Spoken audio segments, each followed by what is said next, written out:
I got so much motherfucking design on right now. Break it down, bring it back, make it clap. I got 3 old thoughts, new block, wear that thing. Bitches on my line, and you know. Assalamualaikum warahmatullahi wabarakatuh. Halo semuanya, saya Martiani Widianingsih dari jurusan Bisnis Digital.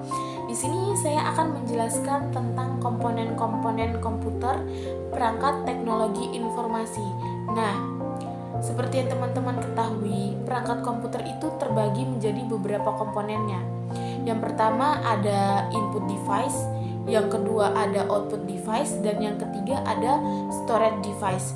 Nah, di sini yang pertama akan saya jelaskan adalah tentang input device.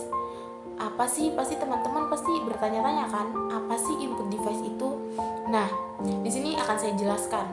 Input device itu adalah sebuah perangkat keras yang digunakan atau berfungsi untuk mengirimkan suatu data ke komputer. Nah, perangkat ini juga berfungsi ketika dia menangkap sinyal perintah dan kontrol dari si penggunanya.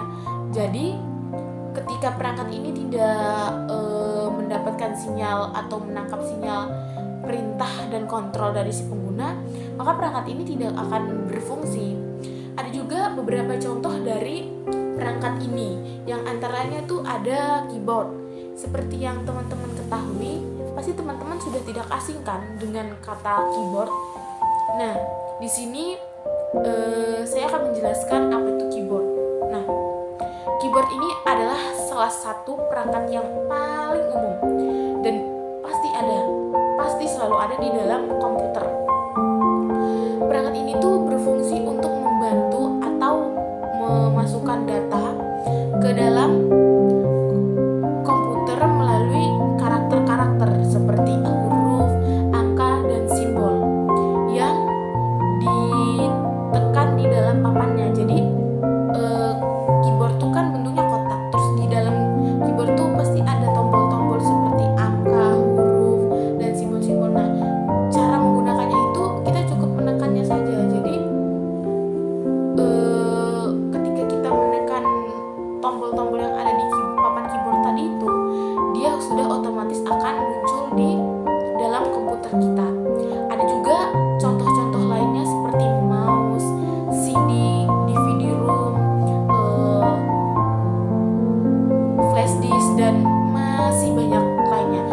Nanti saya akan taruh gambarnya di belakang ya, biar kayak teman-teman itu bisa lihat dengan jelas. Saya akan taruh gambarnya di akhir video. Yang kemudian kita masuk ke poin keduanya, yaitu output device. Nah, di sini kita akan membahas tentang output device. Apa sih output device itu? Nah, di sini perangkat output device ini merupakan perangkat keras yang berfungsi untuk menampilkan keluaran hasil dari pengolahan data.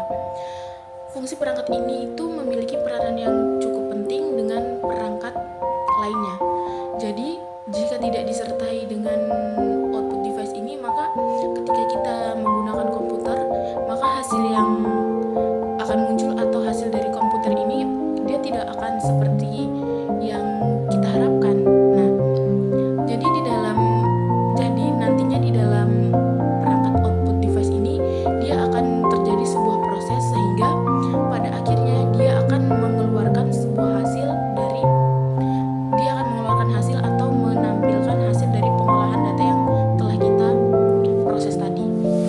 Kemudian kita masuk ke poin yang ketiga. Nah, di sini tuh ada contoh-contoh dari perangkat output device. Nah, yang pertama itu adalah monitor.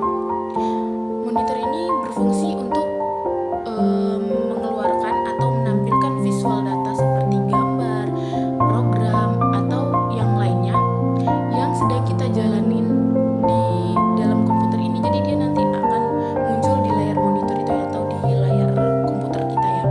Ada juga contoh-contoh lainnya seperti speaker, printer, headset, proyektor, dan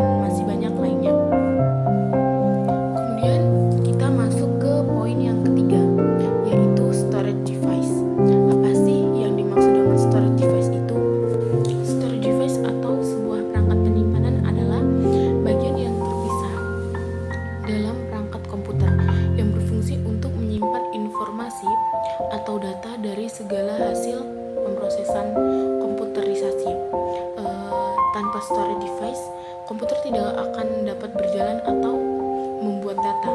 Nah, di sini ada pun contoh-contoh dari storage device ini itu